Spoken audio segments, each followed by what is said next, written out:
What's up guys and welcome. You are watching Fazi Fitness. So let's start this video with Drago Brion, who found himself in hot waters after publicly disrespecting Andrea Presti, who just won Poland Pro this past weekend.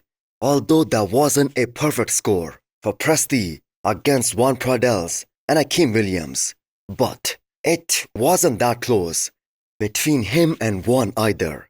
So why this story posted by Drago that was really condescending? Well, he literally mocked Andrea Presti by saying that he doesn't train legs or that he doesn't focus on the lower half. And the thing is, if you disagree with the results, instead of getting mad at the judges who actually made the decision that Presti is the best man on the stage, and the fact is, in terms of conditioning, he 100% was. This guy literally attacked the competitor itself. Now we all have our opinions about the legs of Presti, but you can never doubt his ability to get in an extremely good condition, come in very dry and rip to the bone every single time he steps on stage. So this guy has a very thin skin. He comes in very detailed, especially in the upper half, and is also a very big guy up top. And the width on him, the shoulder to shoulder width, that is pretty damn awesome. And with the way he made everyone look soft, standing next to him on this past Poland Pro stage, he deserved the win. And the irony is that neither Juan or Akeem, who were the top competitors against Presti at that show, they called out Presti or the results. So guess what? Where did Drago placed in this same show? Not even in that top 15. So I have no idea what was the purpose of that, especially when you are a new pro, trying to make a name for yourself in the pro ranks. And you go on and criticize the athletes whom you are going up against. And not just at this show, you are gonna go on competing against them in the future too. Now again, I have got to say massive respect for Andrea Presti. He placed second 3 times in 2024. He placed outside of the top 4 at Spin Pro, a show that Akeem won last year. And earlier this year, he placed runner-up at China Pro as well as Italy Pro. So those are 5 second place finishes in just 1 year. So talk about being resilient and going at it and never giving up. And the man ended up beating Akeem here, which is something that nobody saw coming. So Drago, in the latest stories, he clarified that he wasn't disrespecting Andrea Presti. He was just giving his opinion. But that definitely wasn't a polite way to putting out your 2 cents. Let me know what you guys think. Before you scroll or blink too hard, have you subscribed yet? Please don't make me bring out the emotional blackmail. Hit that subscribe button and turn on the bell icon. It's free, it's painless, and that makes me look way cooler than I actually am. The official Romania Pro list that is out today. So 2 names that stand out. They are Andrew Joan and once again, the young sensation, Joan Pradells. So Andrew Joan is the guy who many people still think should have won the Olympia this year. So Chris Cormier went on record saying that if they were judging the Olympia the way they used to do back in the 90s, Andrew would have won that show, and Romania should be a walk in the park for Andrew Joan. And just because it was officially announced by Andrew about his Romania attendance 3 weeks before the show, that must have scared a lot of competitors. And what exactly is the point entering a show when everyone knows that the chances of them winning, they are literally 0? So Andrew was spotted today carrying his trademark roundness and looking very 3D and also very conditioned. So he has had his foot on the gas all this time since the Olympia too. But do not be surprised if they do not push him to the extreme for this year's Romania Pro, because the fact is, even at 90%, he's gonna win that show anyway. Now, the thing is, this was done on a very consistent basis back in the 90s.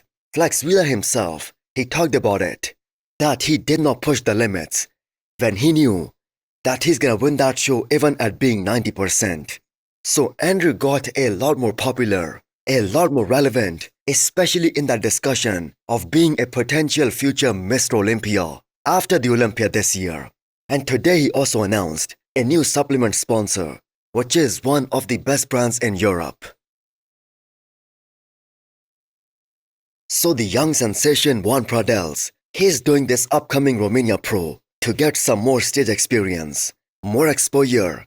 So this kid has already established himself as the biggest bodybuilding star, especially after this past Poland Pro. And Romania Pro will be another opportunity for him to push the conditioning a bit more, a bit further, test his limits.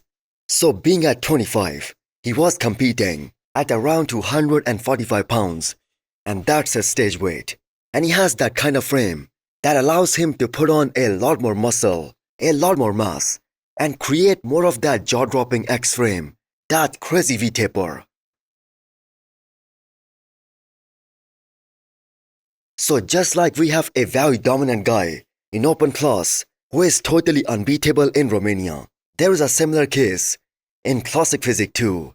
As Josema Beast, the guy number 4 in the world in Classic, he's trying to secure a very early Olympia qualification. So he's the most shredded guy in Classic Physique division right now. We literally have never seen him off, not even once, since he started competing as a pro, even when he was competing in the Men's Open. And based on this most recent physique update that he put out today, he looks like an anatomy chart. So Josema should have zero problems winning Romania Pro. And this is among the very few Classic Physique shows that gives a direct Olympia qualification based on the new IFBB rules. So we saw how this guy looked absolutely insane at the Olympia this year. And the only reason he isn't pushing that top 3, that is because of his shape, especially the legs on him, which are kind of straight compared to a guy like Terence Ruffin, who has an amazing quad sweep. Also, Mike Sommerfeld, he has some of the best quads in Classic Physique. But this guy can win the biggest bodybuilding show any day because of his consistency, showing up shredded to the bone every single time. So the 2 times Classic Physique Olympia champion, Brion Ansley looking swole 3 weeks post-Olympia, which was the last time he competed in Classic Physique. And yes, I know he has been saying that, the same thing for 3 years now. But with the placing that Brion got, 14 to be precise this time, there is no point of him staying in this division anymore, because there wasn't enough version of Brion. The judges just decided to move on to a newer physique, more young and upcoming talent who have the ability to improve from one year to the next one. While in Brion's case, we kind of see the same physique every time, year after year. And not because of his own fault. He never had the privilege to grow, to put on more muscle. But now that he has said that he wants to compete in 212, he can surely do that and see how the final package that is gonna look like. And hopefully 2026, that is going to be that year where Brion will compete in a bigger division. Now, I'm not gonna say making his 212 debut, because this guy started competing as a 212 pro back in the day, and now he's going back to his roots. So Brion still has that younger looking skin, zero signs of aging, especially in terms of that loosening skin or the waistline getting wider. He still has some awesome detail front to back. The question is what kind of size he can put on in 1 year on his lower half. The 212 guys, they are all very big, very muscular, very thick, and dense front to back. And I for one am very excited to see how Brion looks like after a solid off season. So hit the thumbs up button if you liked the video, and smash the subscribe button if you wanna come back for more. Thanks for watching.